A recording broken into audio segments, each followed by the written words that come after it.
Hello everyone, welcome back to our channel BHU वाले। तो आज हम बात करने वाले हैं political history of South India, जिसमें हमने कुछ डायनेस्टीज को देख लिया। और आज हम लोग बात करेंगे एक महत्वपूर्ण डायनेस्टी जिसके ऊपर है, जिसका नाम है पल्लवाज डायनेस्टी। ठीक है, आज हम लोग साउथ इंडिया के पल्लव डायनेस्टी के ऊपर बात करेंगे, जिससे काफ़ी सारे क्वेश्चन पूछे जाते हैं, इसके आर्किटेक्चर से, इसके रूलर्स से, और बहुत सारे फैक्ट जो आपके एग्जाम के लिए महत्वपूर्ण है, आज उसके ऊपर बात करेंगे। चलिए शुरू करते हैं लेक्चर्स को। तो पहला देखेंगे, इनकी जो राजधानी थी वो कांची थी, तो इनको पल्लवाज ऑफ कांची भी कहते हैं। ठीक, तो सबसे पहली बात, ये कहाँ रूल करते थे, तो ये साउथ के कांची में जो है कि रूल करते थे, ये इनकी कैपिटल थी। और ये जो एरिया देख रहे हैं ये इनका रूलिंग एरिया था, यानी कि साउथ में इस क्षेत्र में जो आप देख सकते हैं, इतना बड़ा साम्राज्य में ये लोग रूल करते थे पल्लवा डायनेस्टी के। ठीक है, बे ऑफ बंगाल और कर्नाटका तमिलनाडु के आसपास के जो क्षेत्र थे, वहां से जुड़े जो है कि क्षेत्रों में ये लोग शासन करते थे। ओके, चलिए आगे बढ़ते हैं। तो आपको हमने बताया कि इनको क्या कहते हैं, कांची के पल्लव। ठीक है, कांची के पल्लव। और कहा जाता है कि इनकी उत्पत्ति, अपनी उत्पत्ति किससे मानते हैं, तो ये अपनी उत्पत्ति ब्रह्मा से मानते हैं।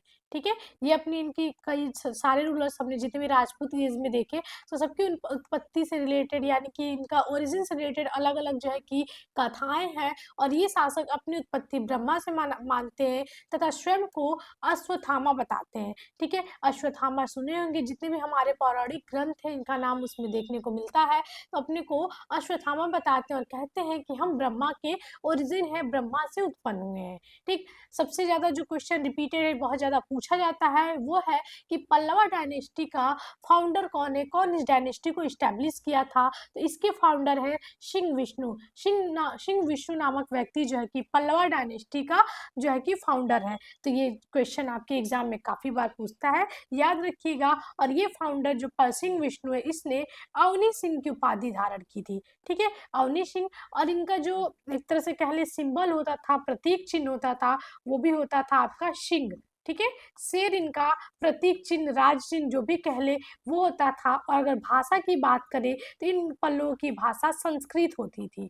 ठीक है, इनकी भाषा होती थी संस्कृत, और सिंबल होता था सिंह। फाउंडर हो गए सिंह विष्णु।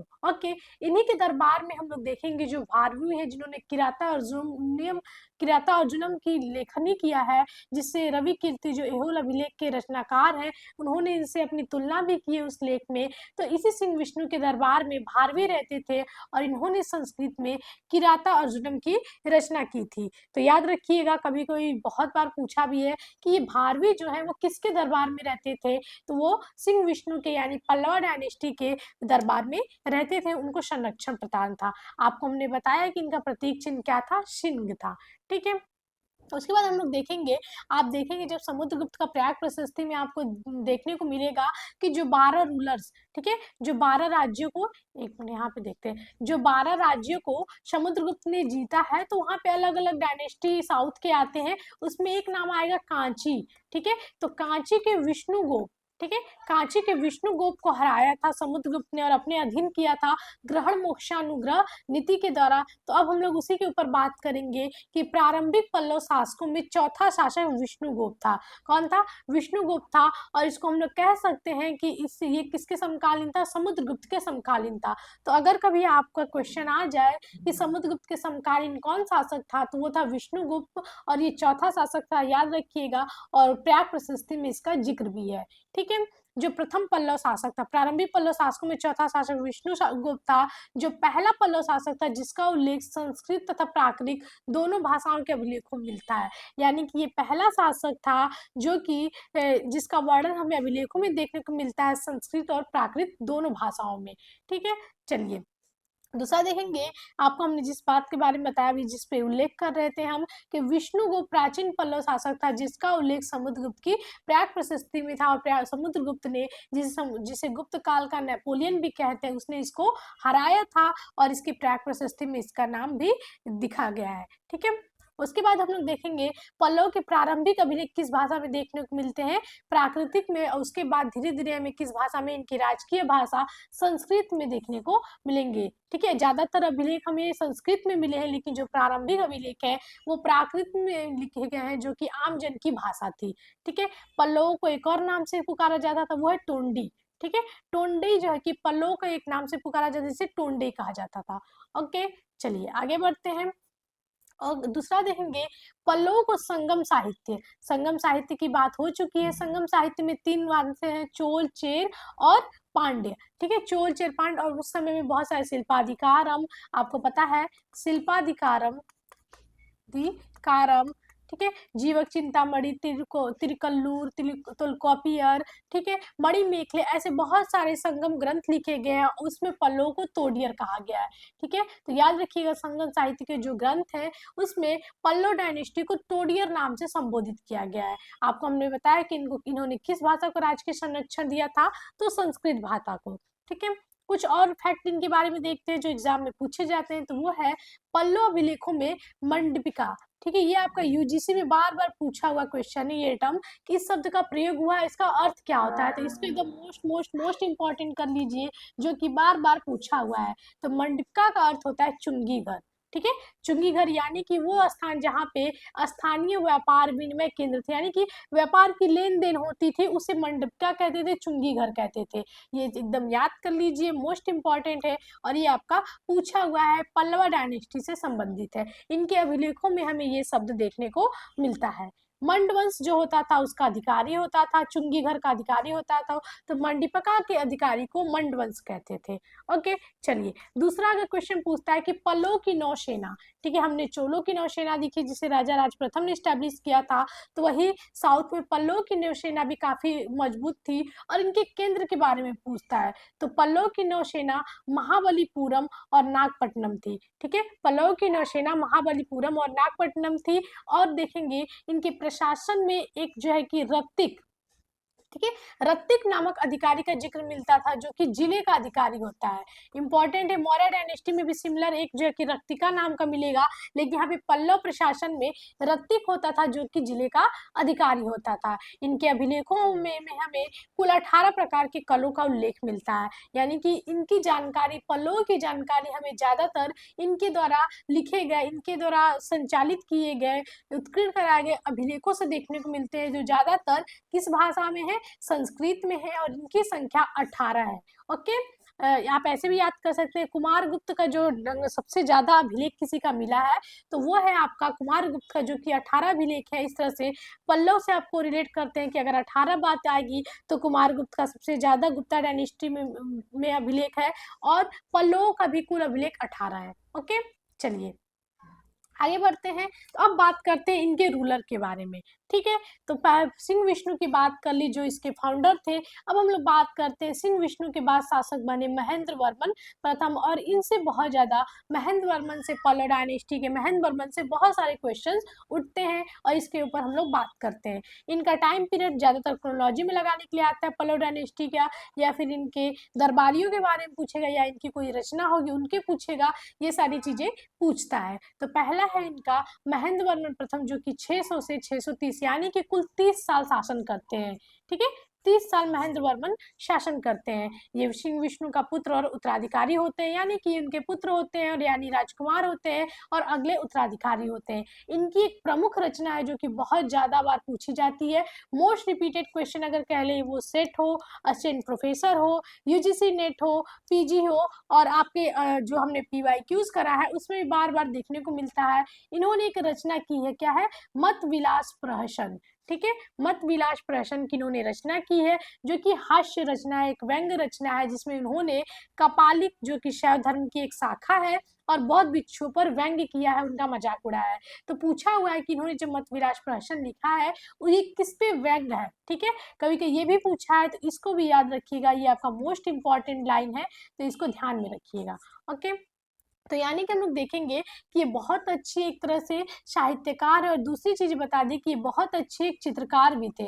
महेंद्र वर्मन प्रथम एक बहुत अच्छे चित्रकार भी थे। दूसरा चीज देखें तो प्रसिद्ध संगीतज्ञ रुद्राचार्य उनके संगीत के गुरु थे, यानी कि संगीत का भी इन्हें अच्छा खासा ज्ञान था। महेंद्र वर्मन ने एक संगीत ग्रंथ भी लिखा है, ठीक है, और वो है कुडिम माल्य, यानी कि एक चित्रकार, संगीतकार और साहित्यकार, तीनों जो है कि गुण इस पल्लव शासक में देखने को मिलते हैं। तो इनका एक और रचना है कुडमिम माल्य। ओके, ये संगीत ग्रंथ पे थी, याद रखिएगा। चलिए आगे बढ़ते हैं। अगला है महेंद्र वर्मन प्रथम शैव संत अपार, याद रखिएगा यहाँ पे अपार लिखा है तो आप अलवार नहीं समझ लीजिएगा। शैव संत अपवार, जो साउथ में शैव होते थे उनको क्या कहते थे, नैनार। ठीक है, साउथ में जो शैव होते थे उनको नैनार कहते थे। और कितनी थी इनकी संख्या, 63। तो इनके प्रभाव में ये शैव हो गए। तो इनकी जो धार्मिक आस्था देखने को मिलेगी वो शैविज्म है। लेकिन बाद में हम लोग देखेंगे कि जैनिज्म में भी अपने आप को बदल लेते हैं, यानी कि जैन धर्म की तरफ इनका आकर्षण भी हमें देखने को मिलता है। तो याद रखिएगा, पल्लव शासक महेंद्र वर्मन प्रथम पहले वो शैव था और बाद में जैन हो गया। अगर पूछी जाएगा कि किसके प्रभाव में वे शैव हुए थे तो अपार नाम याद रखिएगा। ओके, दूसरा देखेंगे, महेंद्र वर्मन प्रथम वातापी के चालुक्य राजा पुलकेशिन द्वितीय से परास्त हुए थे। अब यहीं से हम लोग एक चीज जोड़ते हैं, पुलकेशिन द्वितीय। ठीक है, पुलकेशिन द्वितीय, पुलकेशिन द्वितीय पहला तो याद रखिएगा वातापी का चालुक्य था। ठीक है, चालुक्यों की बहुत सारी शाखाएं हमें देखने को मिलती है, वातापी के थे। और इनसे दो जो है कि रूलर है, महेंद्र वर्मन प्रथम, महेंद्र वर्मन प्रथम और इनके पुत्र नरसिंह वर्मन प्रथम। ठीक है, नरसिंह वर्मन प्रथम। ठीक है, ये इनसे परास्त होंगे और ये जो है कि फिर पुलकेशिन द्वितीय को परास्त करेंगे। ठीक है, और वातापी कोंड की उपाधि धारण कर गए और ये पुलकेशिन द्वितीय हराएंगे आपको हर्ष को। ठीक है, वर्धन वंश के शासक हर्ष को हराएंगे और इसका जिक्र हमें एहोल अभिलेख से देखने को मिलता है। तो कुछ इस तरह से आप याद करेंगे तो याद हो जाएगा। तो इनसे हारते हैं, पुलकेशिन द्वितीय इनको परास्त करते हैं। ठीक, इसका बदला फिर इनके पुत्र लेंगे। ओके, इतनी चीज आपको समझ में आ गई होंगी। ठीक है, ऐसे याद करेंगे तो याद हो जाएगा, बच्चे कंफ्यूज रहते हैं इसलिए मैंने ये बता दिया। ठीक, महेंद्र वर्मन प्रथम ने मत विलास, विचित्र चित्र, गुण भर, चेतकारी आदि उपाधियां धारण की है और कभी कभी ये जो है कि आपको मैचिंग करने के लिए मिल जाएंगी। ठीक है, तो मत विलास ज्यादातर रहता है और विचित्र चित्र रहता है। तो याद रखिए कि सारी उपाधियां महेंद्र वर्मन की पूछी हुई हैं, तो ये आपके PYQ है। ठीक है, दूसरा चीज देखें, महेंद्र वर्मन प्रथम ने एक अन्य प्रहसन यानी कि एक और चीज लिखा है, वो क्या है, भगवत रज्जुक। ठीक है, भगवत जुग भी लिखा है और तिरुज्ञान सबंदर यानी कि शैव धर्म महेंद्र वर्मन प्रथम के समय थे। ठीक, एक जो तिरुगान थे, शैव नैनार संत थे, वो महेंद्र वर्मन प्रथम के समकालीन थे। ठीक है, याद रखिए, कभी कभी पूछ देगा कि ये जो शैव थे, याद भी कर सकते, कभी क्या आता है किसमें कौन शैव है किसमें कौन वैष्णव है। तो तिरुगान क्या है, शैव धर्म से संबंधित थे। ठीक है, चलिए आगे देखते हैं। अब इनके पुत्र की बात आती है। ठीक है, तो इनके पुत्र का नाम है नरसिंह वर्मन प्रथम, जिनका टाइम पीरियड है 630 से 668। ये भी कुल देखेंगे 30 से 38 साल तक का शासन किए हैं। ठीक है, इनके पुत्र ने 30 साल और ये इनके जो है कि इनके पिता ने 30 साल। ओके, अब इनके ऊपर देखते हैं। तो ये जो है कि पल्लवा डायनेस्टी के सबसे ज्यादा स्ट्रॉन्ग, सबसे पावरफुल रूलर देखने को हमें मिलते हैं और इन्होंने 642 ईस्वी में बादामी पर अधिकार कर पुलकेशिन द्वितीय को परास्त किया। अब ये जो है कि अपने पिता की पराजय का चालुक्य शासक से देखेंगे, पल्लवों का हमेशा संघर्ष होते देखने को मिलेगा आपको, और अपने पिता का जो है कि पराजय का ये बदला लेते हैं और पुलकेशिन द्वितीय को पराजित कर युद्ध में ही मार डालते हैं। ठीक है, युद्ध के मैदान में ये मार डालते हैं और कौन सी उपाधि धारण करते हैं, वातापी कोंड। तो ये आपकी जो लाइन है इतनी एकदम इसको याद कर लीजिए कि पुलकेशिन द्वितीय ने महेंद्र वर्मन प्रथम को हराया था और फिर महेंद्र वर्मन प्रथम के पुत्र नरसिंह वर्मन प्रथम ने पुलकेशिन द्वितीय को हराया और युद्ध क्षेत्र में ही उनकी मृत्यु हो जाती है और उसने वातापी कोंड की उपाधि धारण की। ये सारी चीजें बिल्कुल एकदम याद कर लीजिएगा। और इस विजय का उल्लेख हमें बादामी में मल्लिकार्जुन मंदिर के पीछे पाषाण पर उत्कीर्ण हुआ देखने को मिलता है। वही हम लोग एहोल अभिलेख में देखेंगे पुलकेशिन द्वितीय ने किसको हराया था, तो वो हराया था हर्ष को और उसका उल्लेख एहोल अभिलेख में देखने को मिलता है। वही जब नरसिंह वर्मन प्रथम बदला लेता अपने पिता का पराजय की, तो उसकी जो हमें देखने को मिलेगा बादामी में ही देखने को मिलेगा, मल्लिकार्जुन मंदिर के पीछे। ओके, चलिए इतनी चीजें आपको क्लियर हो गई होंगी। दूसरा देखेंगे, नरसिंह वर्मन प्रथम ने श्रीलंका के मान वर्मन को राजगद्दी प्राप्त करने में सहायता के लिए सेना भेजी थी, यानी कि श्रीलंका की भी सहायता की थी। और काष्ठकुड्डु ताम्रपत्र में इसकी हमें जानकारी मिलती है। इसी में ये पता चलता है कि पल्लवों की श्रीलंका तक के भी काफी अच्छे हमें संबंध देखने को मिलते हैं और इस अभिलेख से हमें इसकी जानकारी मिलती है। ठीक है। उसके बाद सबसे इंपॉर्टेंट जो हो जाता है वो है महाबलीपुरम में एकाश्म रथ मंदिर। पल्लव की सबसे अच्छी, सबसे उत्कृष्ट कला है उनके रथ मंदिर, जिससे बहुत ज्यादा मोस्ट इंपॉर्टेंट, इतने ज्यादा ये पीवाईक्यू पूछे गए हैं कि आपको एकदम इसको रट लेना है, ठीक है। नरसिंहवर्मन प्रथम ने महाबलीपुरम में एकाश्म रथ मंदिरों का निर्माण किया तथा महामल्ल की उपाधि धारण की, और ये जो शैली विकसित हुई उसे महामल्ल शैली के नाम से भी जाना जाता है, ठीक है, याद रखिएगा। और मामल्लपुर नगर की भी इसने स्थापना की थी, याद रखिएगा। महामल्ल शैली, मामल्लपुर नगर और महामल्ल उपाधि, ये तीनों नरसिंहवर्मन प्रथम से रिलेटेड है, और एकाश्म रथ मंदिर भी इसी से रिलेटेड है, ठीक है। रथ मंदिर की संख्या आपको हमने बताया था कितनी थी, 8 थी। चलिए इसके ऊपर आगे बात करेंगे हम लोग, ठीक है। इसके शासनकाल में चीनी यात्री ह्वेनसांग 641 में कांची गया था, और ये आपका मोस्ट इंपॉर्टेंट क्वेश्चन है, ठीक है।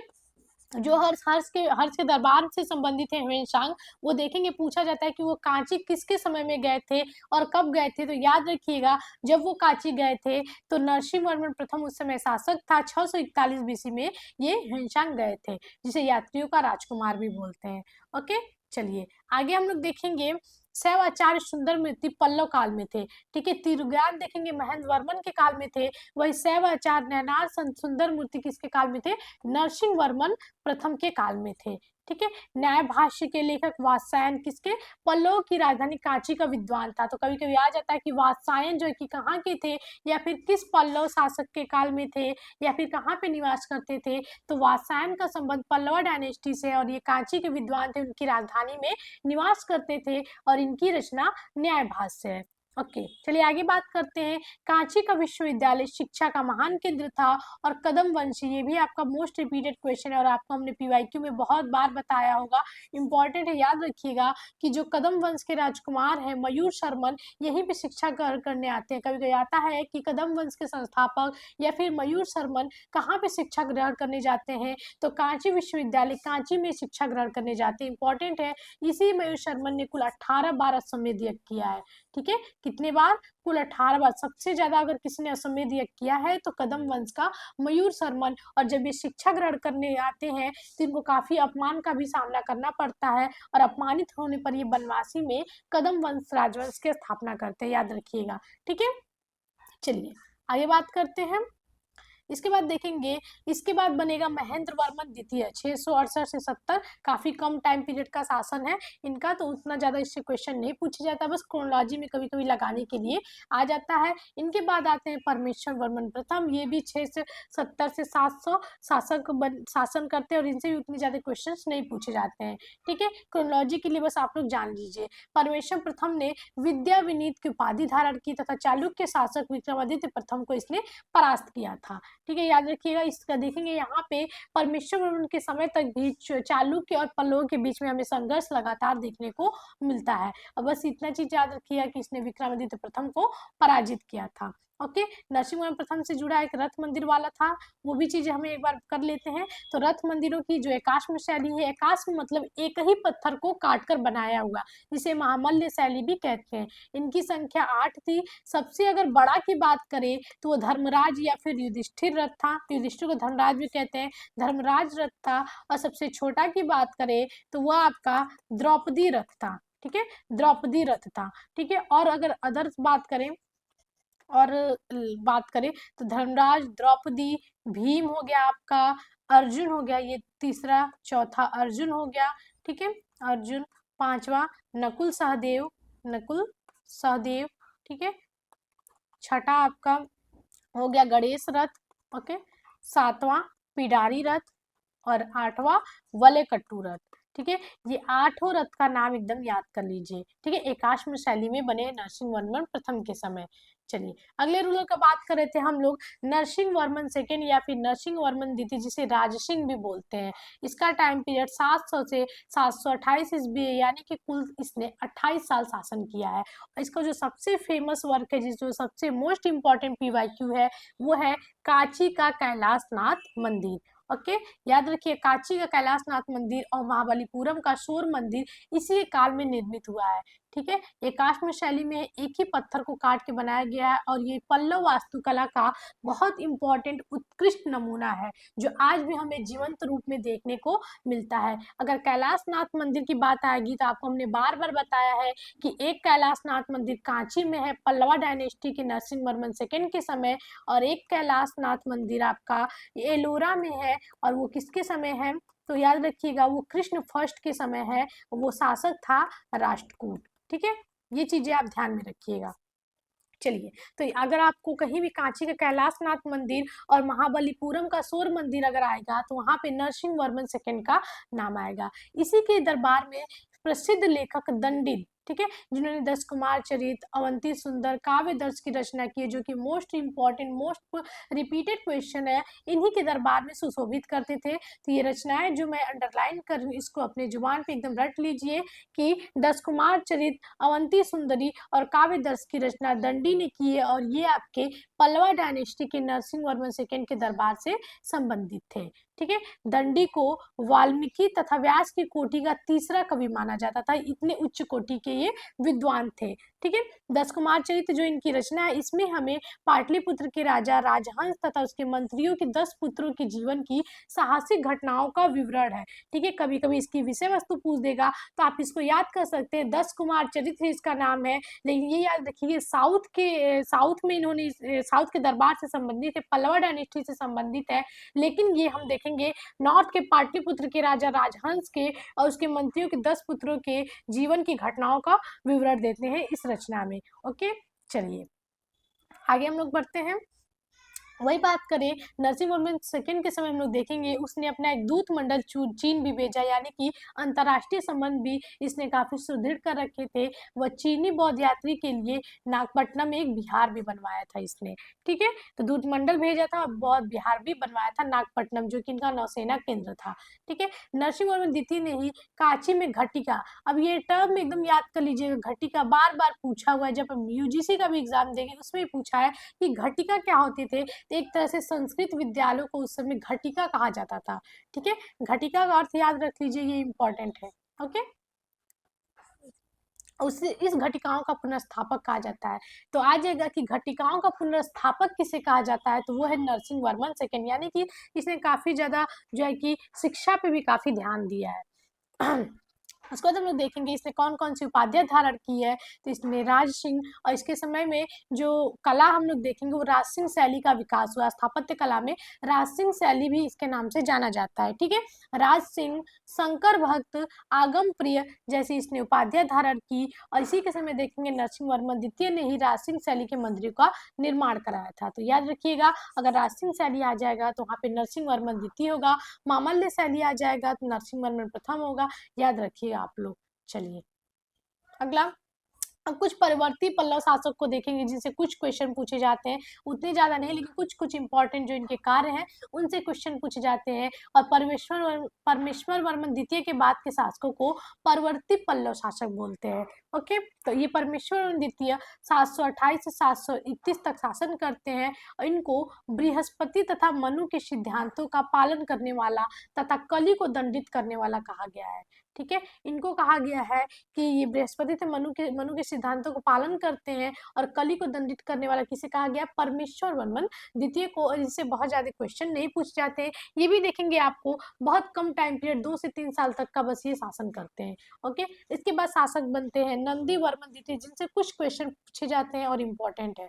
ठीक है, तो नंदी वर्मन द्वितीय जिन्हें पल्लव मल भी कहते हैं, और इन्होंने देखे काफी लंबे समय तक शासन किया है, 731 से 800 ईस्वी तक की जो है कि शासन करते हैं, और इनसे भी काफी क्वेश्चन बनते हैं। ठीक है,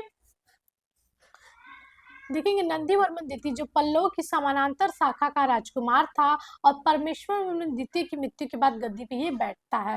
इसने कांची में मुक्तेश्वर मंदिर जो कि बार बार पूछता है और बैकुंठ पेरुमल मंदिर का निर्माण कराया था।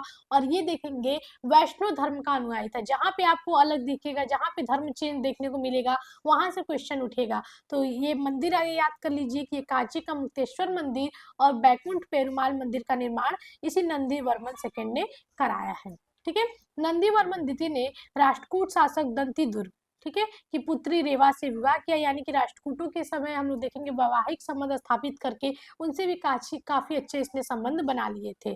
ठीक, तो इसकी जो शादी होती है या विवाह होता है वो होता है राष्ट्रकूट राजकुमारी से, ठीक है, दंती दुर्ग की पुत्री से। राष्ट्रकूट वंश का संस्थापक होता है दंती दुर्ग। ठीक है, प्रसिद्ध जो अलवार संत यानी कि वैष्णव संत हैं, ठीक है, यहाँ पे देखिए अलवार और नैनार की बार बार बात आ रही है, तो वहां अगर अलवार नैनार की बात हो रही है तो अलवार नैनार का भी क्वेश्चन उठेगा, और पल्लव शासक के समकालीन कौन थे ये भी क्वेश्चन उठेगा, तो यहाँ पे ध्यान रखिएगा। ठीक है, प्रसिद्ध अलवार संत तिरुमंगई उसका समकालीन था, जिसके रचयिता जिनके रचित गीत बैकुंठ पेरुमल मंदिर की दीवार पर अंकित है।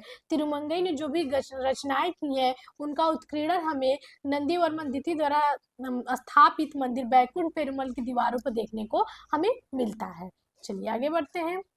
इसके बाद शासक बनेंगे दंती वर्मन, जो कि 800 से 46 तक शासक करते हैं, और दंती वर्मन को वेलूर पालमल्ल अभिलेख में विष्णु का अवतार कहा गया है। इनसे भी बहुत क्वेश्चन हमें देखने को नहीं मिलते हैं, तो आप इसको बस टाइमलाइन याद कर लीजिएगा, जिससे ज्यादा क्वेश्चन बनते हैं उसको आप लोग ध्यान से देखिएगा। ठीक है, उसके बाद नंदी वर्मन तृतीय बनते हैं, 846 से 869 तक ये शासन करते हैं, और ये शैव धर्म के मतानुयायी होते हैं। इन्होंने तिलरारिंद जो की उपाधि धारण की थी, और ये आपका PYQ है।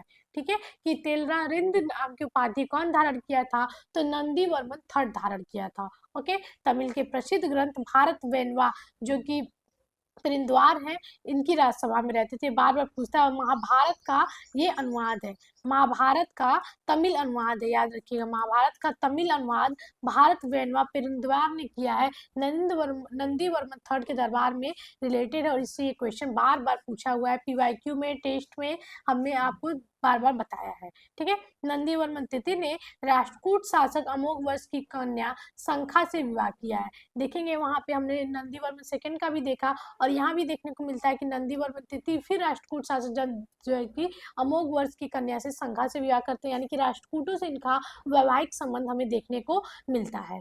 ठीक है, चलिए उसके बाद हम लोग देखेंगे पेंदुआर ने नंदी वर्मन द्वितीय की राज्यसभा में नंदी कलम्बकम नामक काव्य लिखा, जिसमें नंदी वर्मन की उपाधियों का वर्णन है, और ये आपका मोस्ट इंपॉर्टेंट PYQ है, बार बार पूछा जाता है कि नंदी कलम्बकम काव्य किसने लिखा है, तो पेरिंदवार ने लिखा है, और किसके बारे में है, तो नंदी वर्मन के बारे में है, नंदी वर्मन थर्ड के बारे में है। ठीक है, PYQ है आपका। इसके बाद देखेंगे शासक बनेगा निप्तुंग।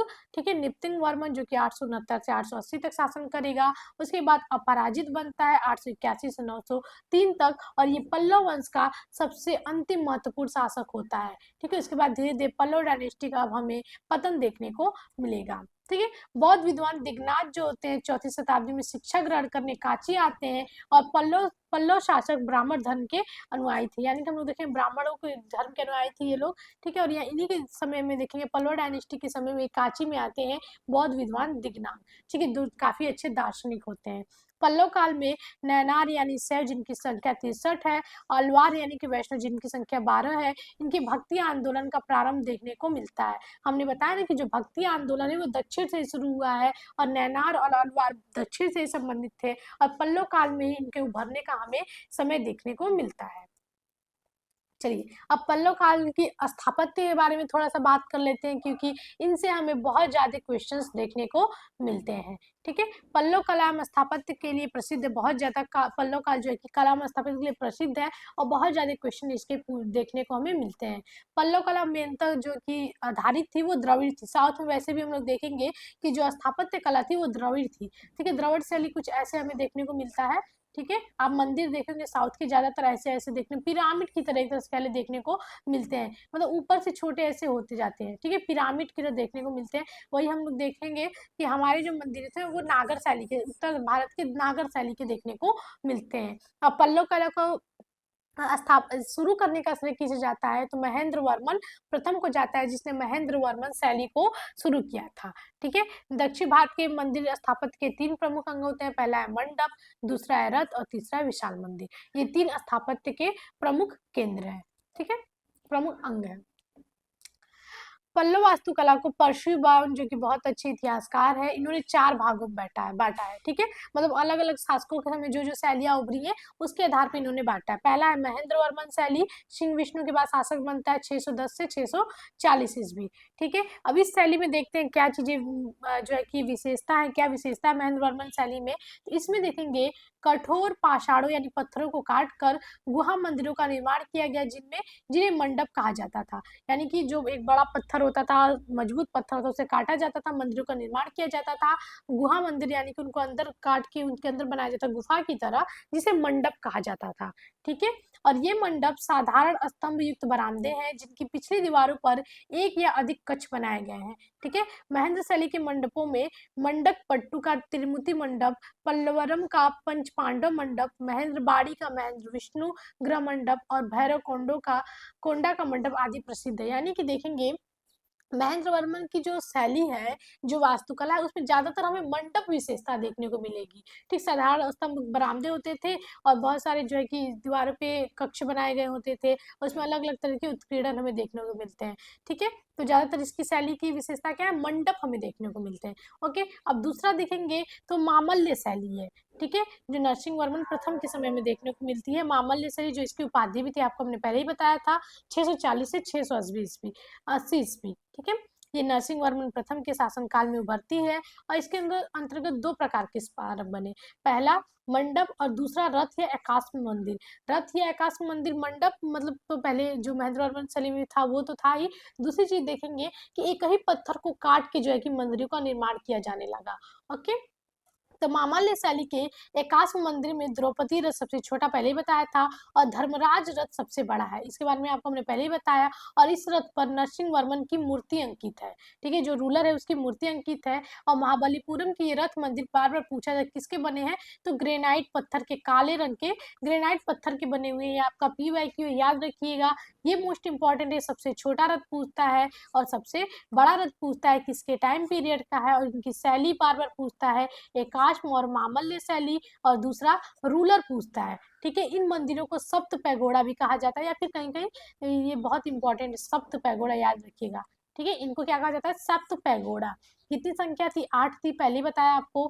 द्रौपदी सबसे छोटा, नकुल सहदेव एक ही में, रथ अर्जुन रथ, भीम रथ, धर्मराज रथ, गणेश रथ, पिडारी रथ और वल्लैकट्टू रथ। और ये रथ मंदिर जो है कि इतिहासकार द्वारा बताया जाता है कि संभवतः शिव मंदिर थे। ओके, यहीं पे देखेंगे जो शिव की मूर्तियां प्राप्त होती हैं, तो ये ज्यादातर किसको करती है, तो शिक्षक के रूप में प्रदर्शित करती हैं शिव को। साउथ में जो शिव की मूर्तियां प्राप्त हुई हैं, उन्हें एक टीचर की तरह, एक मेंटर की तरह प्रदर्शित करती हैं। और ये आपका PYQ रह चुका है। ओके, चलिए आगे बढ़ते हैं। अब दूसरा देखेंगे, रथ की बात आ गई तो नकुल सहदेव रथ पर विशाल गज मूर्ति यानी कि एक हाथी का उत्कीर्णन है।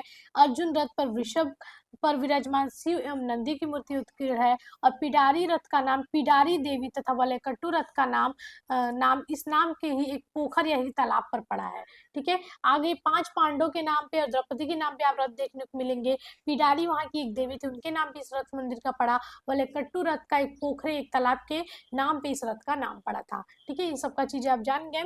ठीक है, याद रखिएगा नकुल सहदेव पर एक गज मूर्ति का उत्कीर्ण है और अर्जुन के रथ पर एक वृषभ का उत्कीर्ण है, और शिव और नंदी के साथ। ठीक है, चलिए उसके बाद हम लोग देखेंगे महाबलीपुरम में या फिर मामल्यपुरम में स्वतंत्र रूप से खड़े शिलाखंडों पर भागीरथी की तपस्या, अर्जुन की तपस्या, गंगा अवतरण का दृश्य, महिषासुर वध करती दुर्गा की मूर्तियां भी उत्कीर्ण है महाबलीपुरम में। और ये सारी चीजें पूछते हैं, इंपॉर्टेंट है। ओके, चलिए आगे बढ़ते हैं। अब देखेंगे पर्सी ब्राउन जो तीसरी शैली बताते हैं, वो राजसिंह शैली है। ठीक है, 680 से 800 ईस्वी तक इसका हमें प्रभाव देखने को मिलता है। और इस शैली के अंतर्गत गुहा मंदिरों के स्थान पर ईंट पाषाण, जब पत्थरों को देखेंगे काट के बनाने की जगह अब ईंट और पाषाणों का प्रयोग करने लगते हैं। ठीक है, अब ईंटों और पत्थरों की मदद से मंदिरों का निर्माण करने लगता है, इमारती मंदिरों का निर्माण कराया जाता है। और मामल्यपुर का तटीय या फिर शोर मंदिर इस शैली का प्रथम उदाहरण है, याद रखिएगा, इस शैली का प्रथम उदाहरण है। और यह शोर मंदिर उस शिक्षा का भी प्रमुख केंद्र था, यानी कि यहाँ पे शिक्षा का भी कार्य जो है कि चलता था। और ये शोर मंदिर शिव मंदिर थे, इसके बारे में पिछले हम लोग अभी जिक्र किए पिछले रूरल पे। ठीक है, कांची के कैलाशनाथ मंदिर किसका था, नरसिंह वर्मन द्वितीय, याद रखिएगा राजसिंह शैली किसके समय विकसित हुई थी, नरसिंह वर्मन सेकेंड के समय, ठीक है। राजसिंहेश्वर मंदिर भी कहते हैं, बैंकुट पेरुमाल मंदिर, ठीक है, ये सब राजसिंह शैली के हैं, ठीक है, नरसिंह वर्मन सेकेंड के समय। अगला देखेंगे, कांची के कैलाशनाथ मंदिर का निर्माण नरसिंह वर्मन द्वितीय के काल से शुरू हुआ था एवं परमेश्वर वर्मन द्वितीय के समय इसकी पूर्णता हुई थी, ठीक है। कैलाशनाथ मंदिर का विमान तटीय मंदिर की तुलना में अधिक विकसित है और कांची का वैकुंठ पेरुमाल मंदिर का निर्माण परमेश्वर वर्मन द्वितीय ने प्रारंभ कराया था, ठीक है। जो पेरुमाल मंदिर है परमेश्वर द्वितीय ने प्रारंभ कराया और नंदी वर्मन द्वितीय ने इसको पूर्ण कराया, लेकिन इसकी शैली जो है कि राजसिंह शैली है, ओके। ईश्वर मंदिर तथा मुकुंदपुर मंदिर भी राजसिंह शैली के हैं और आरकाट का पन्ना मलाई मंदिर जो कि बहुत अच्छा है, इसकी आर्किटेक्चर, इसे भी देखिएगा, साउथ में बहुत अच्छे मंदिर हैं, तो ये भी देखेंगे राजसिंह शैली का ही है। अगला जो शैली है वो है नंदी वर्मन या फिर अपराजित शैली, ठीक है, इसे दोनों कहते हैं। ये लास्ट चौथी शैली है 800 से 900 ईस्वी और अपराजित रूलर जो होता है इसी के समय हम लोग देखेंगे पल्लवों का जो है कि पतन भी देखने को मिलता है।